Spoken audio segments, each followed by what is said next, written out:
Ladies and gentlemen, welcome. I'd like to thank you for inviting me to speak to you tonight. We find ourselves several weeks into the season of Lent.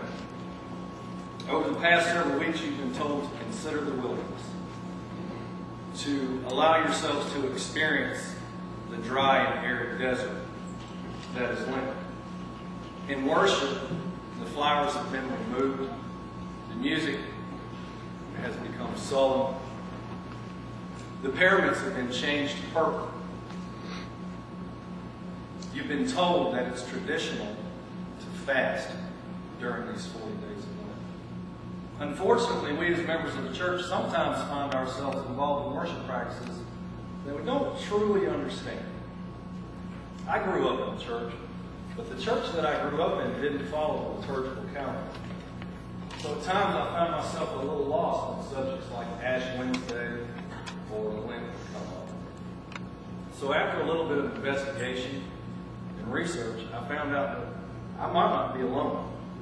It seems that many of us generally believe that we're supposed to fast and are led to think about the wilderness. But the question that is in my mind is why?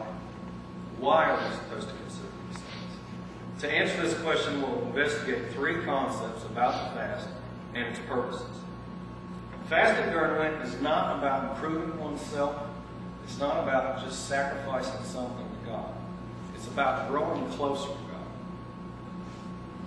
Fasting should not be based on selfish desires. Fasting can be substituted with adding something to your life and still serve the same purpose. And the purpose of this fast should not end with the 40 days. As I said, fasting should not be based on selfish desires.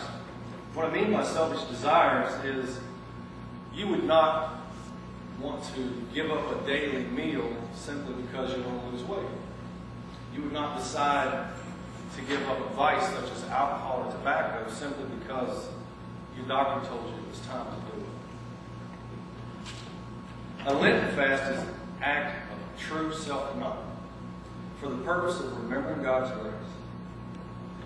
And it can remind us of our own mortality. Westerhoff and Wilman remind us that this is a time meant to rediscover our own incompleteness, our brokenness, our poverty, and our hunger. True observance of Lent should be intentional, it should be sustained, and it should be an act of grateful devotion, not just a yearly. Fasting can be substituted with adding something new while still serving the same purpose.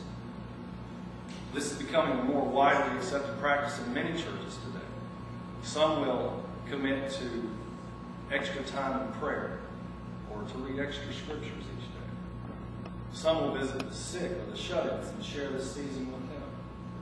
Some will commit to work in a shelter or in a soup kitchen and be reminded each day of just how much we rely on God for our daily sustenance.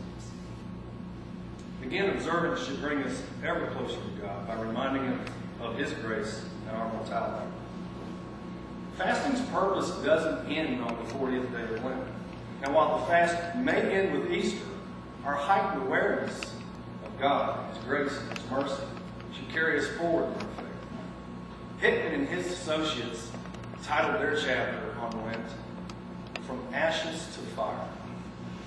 To me, that describes to experience death and be reborn in the Spirit.